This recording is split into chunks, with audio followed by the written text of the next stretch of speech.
늙어서까지 자식 등골 빼먹으며 살 생각이라면 지금 이 영상을 끄셔도 좋습니다. 혹시라도 나는 자식이 있으니 노후가 괜찮을 거야라며 스스로를 위안하고 있다면 그건 가장 위험한 착각입니다. 세상은 그렇게 녹록하지 않습니다. 자식이 부모를 챙기는 시대는 이미 지나갔고 이제는 부모가 자식을 돕는 걸 당연시 여기는 분위기가 팽배해 있습니다. 그런데도 여전히 기대고 살겠다는 건 자신의 삶을 남의 손에 내던지는 거나 다름없지 않을까요? 솔직히 한번 따져봅시다. 지금 자식이 여러분을 얼마나 챙기고 있나요? 또 앞으로 몇 년이나 챙길 것 같으세요? 자식들은 각자 살기 바쁘고 손주 키우느라 하루하루가 전쟁입니다. 내가 아무리 헌신했던들 그들에게 내 삶이 최우선일 거라고 착각하지 마세요. 나이 들수록 뼈저리게 깨닫게 되는 건 결국 나를 책임질 사람은 나 자신뿐이라는 사실입니다. 그래서 묻고 싶습니다. 스스로를 돌보며 살아갈 준비가 되어 있으신가요? 혼자 사는 건 너무 외롭지 않을까? 라는 생각이 든다면 다시 생각해보세요. 진짜 외로운 건 기대했던 사람이 나를 외면하거나 내가 믿었던 관계가 무너질 때 느끼는 상실감입니다. 차라리 처음부터 스스로에게 집중하며 나만의 삶을 살아가는 것이 훨씬 자유롭고 당당하지 않을까요? 오늘 이 영상에서는 노년에 혼자 살아도 충분히 행복하고 충만한 삶을 살기 위해 꼭 알아야 할 6가지를 이야기하려고 합니다. 이 6가지는 단순히 오래 살기 위한 방법이 아니라 진정으로 가치 있는 삶을 위한 실천입니다. 나이가 든다고 다 포기하거나 의지해야 하는 게 아닙니다. 혼자서도 충분히 멋지게 살 수 있습니다. 이야기를 시작하기 전에 구독과 좋아요 부탁드립니다. 그러면 지금부터 나를 위한 그리고 나만의 삶을 살아가는 법에 대해 자세히 이야기해 보겠습니다. 내 건강은 내가 지켜야 한다. 늙어서 가장 먼저 무너지는 건 돈도 인간관계도 아닙니다. 바로 건강입니다. 아무리 돈이 많아도 아무리 주변에 사람들이 많아도 내 몸이 망가지면 그 순간 끝입니다. 그런데도 우리는 젊었을 때 건강을 과소평가합니다. 이 정도쯤이야라며 무리하고 아프면 병원 가면 되지라며 나중으로 미루다가 결국 돌이킬 수 없는 상황을 맞이합니다. 70대 중반인 김명희 씨는 평생 자식 뒷바라지에만 올인했습니다. 아침부터 저녁까지 일해서 번 돈은 자식들 학원비와 생활비로 다 들어갔고 그 와중에 본인 몸이 조금씩 망가지는 건 전혀 신경 쓰지 않았습니다. 손목이 아프고 허리가 욱신거려도 애들 대학만 보내고 나면 괜찮아지겠지라고 참았습니다. 결국 자식들 모두 잘 키워냈고 김명희 씨는 60대 후반에 접어들어야 비로소 자기 인생을 찾겠다고 마음먹었습니다. 하지만 그때는 이미 늦어 있었습니다. 무릎 관절이 망가져 계단을 오르내리기조차 힘들었고 손목 관절은 퇴행성 관절염으로 주먹을 쥐는 것도 버거웠습니다. 건강이 악화되자 병원비가 산더미처럼 쌓였고 그제야 뒤늦게 자식들에게 도움을 요청했지만 돌아온 건 차가운 답변뿐이었습니다. 엄마, 요즘 우리도 애들 키우느라 너무 힘들어. 병원비는 좀 알아서 해봐. 평생 자식을 위해 헌신했는데 돌아온 건 이 한마디였습니다. 결국 명희 씨는 모아둔 노후 자금을 다 털어 병원비를 충당했고 건강은 점점 더 나빠져 남은 여생을 병원과 침대에서 보내야 했습니다.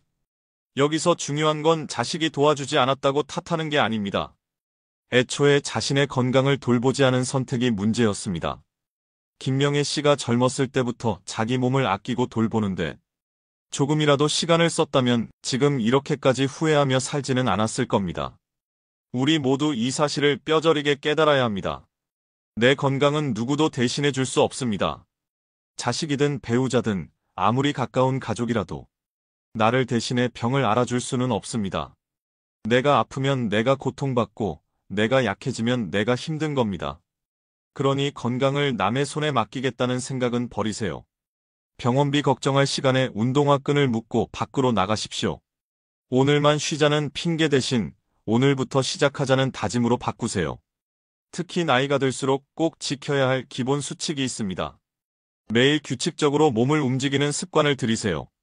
힘들게 헬스장에 가지 않아도 됩니다. 동네 공원에서 천천히 걷기만 해도 됩니다. 음식을 가려 먹으세요. 매번 맛있고 자극적인 음식을 찾다 보면 몸이 먼저 망가집니다. 정기적으로 건강검진을 받으세요. 아직 괜찮겠지라는 생각이 가장 위험합니다. 지금까지는 나중에 하면 되지라는 마음으로 내 건강을 방치했을지 모릅니다. 하지만 지금부터는 바꿔야 합니다. 내 몸을 챙기는 일은 절대 늦지 않았습니다. 만약 오늘 이 순간을 놓친다면 나중에 김명애 씨처럼 병원 침대에 누워 후회만 남을 수도 있습니다. 이제부터라도 내 몸 하나 제대로 돌보겠다는 마음을 가지세요. 내 건강은 내 삶의 가장 중요한 기둥입니다. 이 기둥이 무너지면 그 어떤 것도 제대로 세울 수 없다는 걸 잊지 마세요. 경제적 독립의 중요성. 솔직히 생각해 볼까요? 자식이든 부모든 돈 문제로 얽히기 시작하면 남남보다 더 원수처럼 변할 수 있습니다. 돈에 얽힌 가족 이야기가 항상 드라마 속에만 있는 줄 아셨나요? 착각입니다. 현실에서도 이런 일이 훨씬 끔찍하게 일어납니다. 아직도 경제적으로 자식에게 얹혀 살거나 부모에게 기대며 살고 계신가요? 아니면 나중에라도 도움받을 수 있을 거라 기대하시나요? 그 생각부터가 아주 위험한 착각입니다. 돈 문제는 사람을 이기적으로 만듭니다. 아니, 더 정확히 말하자면 돈 문제는 애초에 그 사람이 어떤 사람인지 적나라하게 드러내는 리트머스 시험지 같은 겁니다. 결국 돈 앞에서 무너지지 않으려면 경제적 독립을 유지하는 것 말고는 답이 없습니다. 박수홍 씨의 기사를 보신 적 있으실 겁니다. 개그맨 박수홍은 평생 가족을 위해 헌신하며 돈을 벌었습니다. 수십 년 동안 형에게 자신의 수익 대부분을 맡겼고 형제니까 믿을 수 있다고 생각했습니다. 그런데 그 결과가 무엇이었습니까? 형은 박수홍의 돈으로 호화로운 생활을 즐기고 정작 박수홍 본인은 자신이 번 돈의 사용 내역조차 제대로 알지 못했습니다. 심지어 형과 형수가 박수홍을 정신적으로 괴롭히고 금전적으로 착취했다는 사실이 밝혀졌습니다. 이 일이 공론화되자 많은 사람들이 충격을 받았고 박수홍은 큰 상처를 입으며 법정 싸움에 나서야 했습니다. 이 사건은 우리에게 아주 중요한 교훈을 줍니다. 가족이라고 해서 내 돈을 대신 관리하거나 내 재산을 대신 책임질 수 있다고 믿지 마십시오. 오히려 가족이라는 이름으로 쉽게 신뢰를 줬다가 더 큰 배신과 상처를 받을 수도 있습니다. 여기서 한 가지 더 생각해 봅시다. 박수홍은 그나마 유명인이기에 자신의 상황을 세상에 알리고 도움을 받을 수 있었습니다. 하지만 우리 같은 평범한 사람들에게 이런 일이 벌어진다면 어떨까요? 가족 간의 금전 문제로 관계가 파탄 나도 세상에 하소연할 곳은 없습니다. 남는 건 오로지 피해자 자신이 감당해야 할 상처와 고통뿐입니다. 이제 묻겠습니다. 아직도 자식에게 의지해 살겠다고 생각하시나요? 돈 문제로 서로 등을 돌리는 순간 그 관계는 끝입니다. 부모와 자식, 형제자매라는 이름만 남고 마음은 남남보다 더 멀어집니다. 경제적 독립은 단순히 돈을 많이 벌거나 자산을 쌓는 문제가 아닙니다. 그것은 내가 나 자신을 책임질 수 있다는 증거이고 남에게 의지하지 않고 내 삶의 주도권을 지킬 수 있는 힘입니다. 이제부터라도 경제적 독립을 위해 다음을 실천하세요. 자산 관리 철저히 하기. 돈의 흐름을 명확히 알고 누구에게도 의지하지 마세요. 가족과 금전 문제 분리하기. 가족이라 해도 돈 문제는 철저히 구분해야 합니다. 필요한 만큼만 소비하기. 과도한 소비는 결국 빚으로 돌아옵니다. 박수홍 사건은 단순히 연예계 스캔들로 끝날 일이 아닙니다. 이것은 우리 모두에게 경제적 독립 없이는 관계도 없다는 강렬한 교훈을 줍니다. 지금부터라도 내 삶을 내가 책임지고 내 돈은 내가 관리하세요. 그래야만 진정한 자유를 얻을 수 있습니다. 의미 있는 취미를 가져라. 취미 없는 노년은 허무하다. 취미가 뭐냐고 물으면 망설이거나 특별히 없어요라고 말하는 분들이 많습니다. 그런데 솔직히 말해보세요. 그런 분들 하루하루가 얼마나 공허하고 무료하신가요? TV나 보고 휴대폰만 만지다가 하루가 끝나고 오늘 뭐 했지? 라는 생각에 한숨 쉬지 않으신가요? 취미 없이 산다는 건 자신을 버리고 시간을 흘려보내는 것과 같습니다. 시간은 기다려주지 않습니다. 노년의 삶에서 취미는 단순히 시간을 보내는 도구가 아닙니다. 삶의 이유를 만들어주는 가장 강력한 무기입니다. 그런데도 취미를 찾지 않겠다고요? 그건 결국 스스로를 방치하겠다는 선언과 다름없습니다. 취미를 찾는데 핑계 대지 마라. 시간이 없어요. 뭐부터 해야 할지 모르겠어요. 이미 너무 늦었어요. 이 모든 말은 취미를 찾지 않으려는 핑계에 불과합니다. 진짜로 시간이 없는 건가요? 하루에 몇 시간씩 TV 앞에 앉아 있는 시간은요? 아니면 스마트폰으로 친구들의 일상을 엿보는 시간은요? 의미 있는 취미를 가지려면 먼저 이 핑계부터 버리세요. 그리고 이렇게 생각하세요. 지금 시작하지 않으면 내 남은 삶은 영원히 회색빛일 것이다. 유명 디자이너 코코 샤넬은 70대 후반에 다시 일을 시작하며 패션계의 새로운 트렌드를 제시했습니다. 그녀가 남긴 말이 있습니다. 늦었다고 생각하는 순간이 가장 빠른 때다. 실제로 많은 사람들이 은퇴 후에 의미 있는 취미를 찾아 삶을 완전히 바꿨습니다. 우리나라에서도 60대 후반에 목공예를 시작해 전국공예 대회에서 수상한 사례, 70대의 그림을 배워 전시회를 연 사례가 많습니다. 이런 분들이 특별해서 가능한 게 아닙니다. 그들은 단지 첫 발을 내디딘 것뿐입니다. 구체적으로 어떻게 해야 할까? 취미를 찾는데 복잡하게 생각할 필요 없습니다. 다음을 기억하세요. 관심사를 정하라.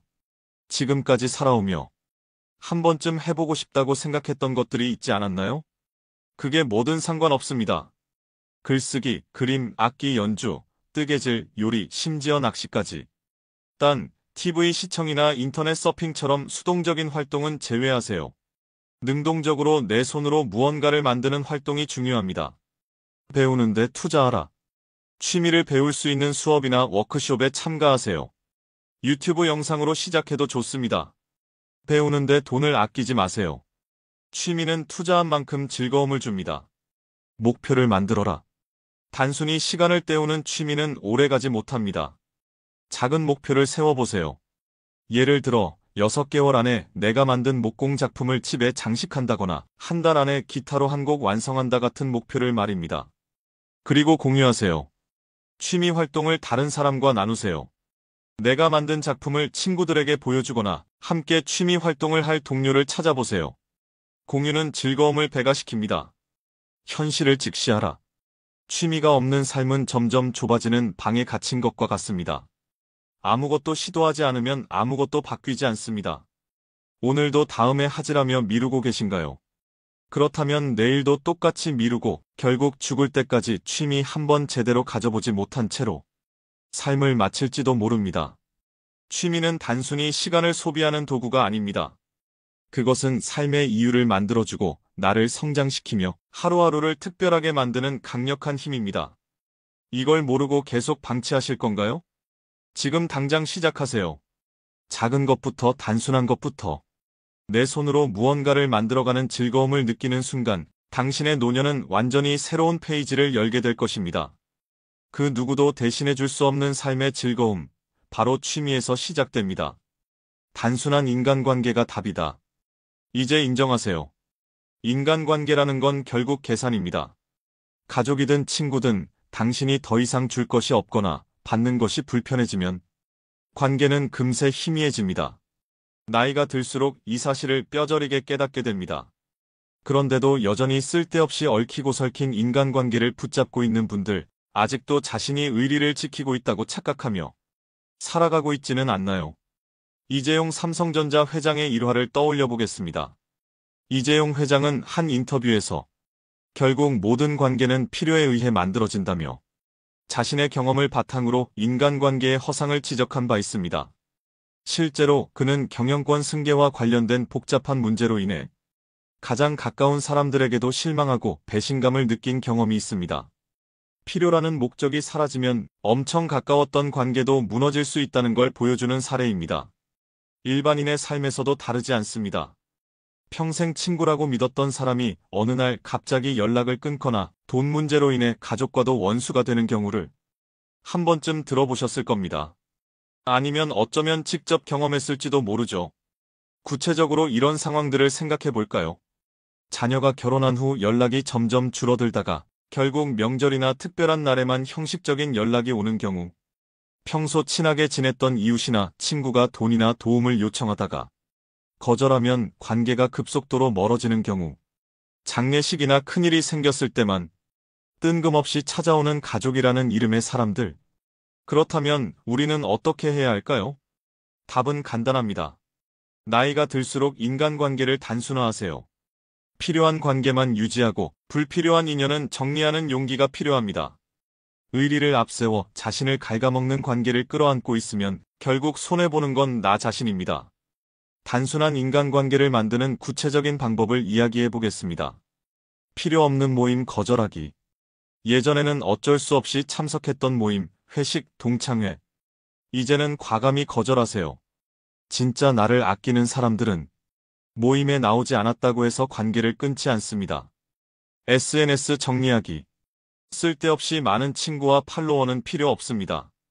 자랑만 늘어놓거나 서로 감정 소모만 하는 관계라면 정리하세요. 가족 간에도 거리 두기. 가족이라고 무조건 의지하거나 의지받으려고 하지 마세요. 지나친 기대는 결국 실망으로 이어집니다.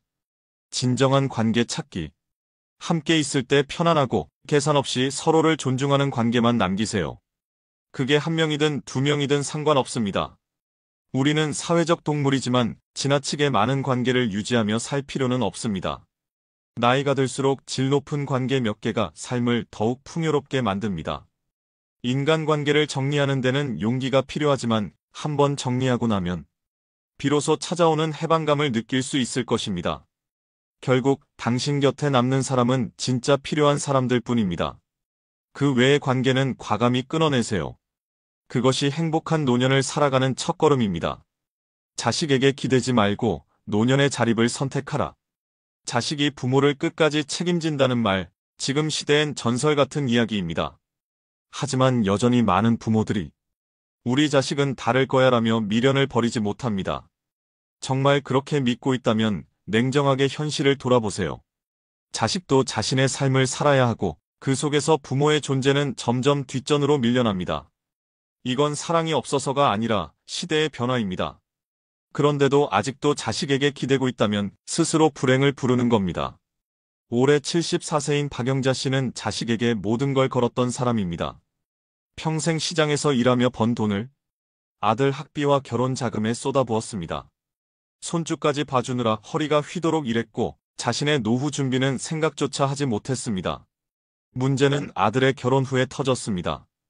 아들은 결혼과 동시에 영자 씨에게 생활비 지원을 끊겠다고 선언했습니다.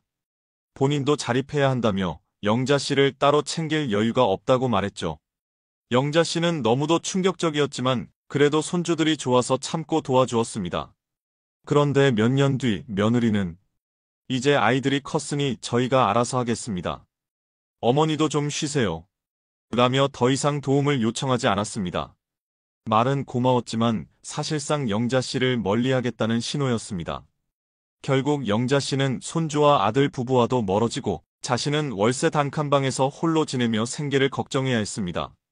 나이 들어 일도 못하고 기댈 곳 없이 하루하루를 버텨야 하는 상황이 된 겁니다. 그녀가 후회하며 한 말은 이렇습니다.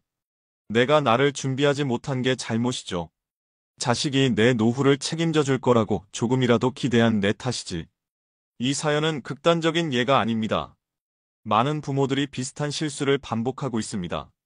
자식에게 모든 걸 쏟아붓고 정작 자신은 아무것도 남기지 않는 삶. 하지만 이건 잘못된 계산입니다. 자식도 자신들의 가족을 꾸리며 사느라 부모를 챙길 여력이 없습니다. 자립은 선택이 아니라 필수입니다. 자식이 잘하든 못하든 부모인 내가 내 삶을 책임질 준비를 해야 합니다. 자립하지 못하면 당신의 노후는 영자 씨처럼 점점 고립되고 결국 외롭고 불행한 끝을 맞이하게 될지도 모릅니다. 그렇다면 노년에 자립하기 위해 지금부터 무엇을 해야 할까요? 경제적 기반 마련하기. 은퇴 후에도 최소한의 수입을 유지할 방법을 찾아야 합니다. 퇴직금, 연금, 혹은 소규모 창업 등 다양한 방법을 고려하세요. 예금만 믿지 말고 필요하면 소규모 투자로 자산을 불리세요.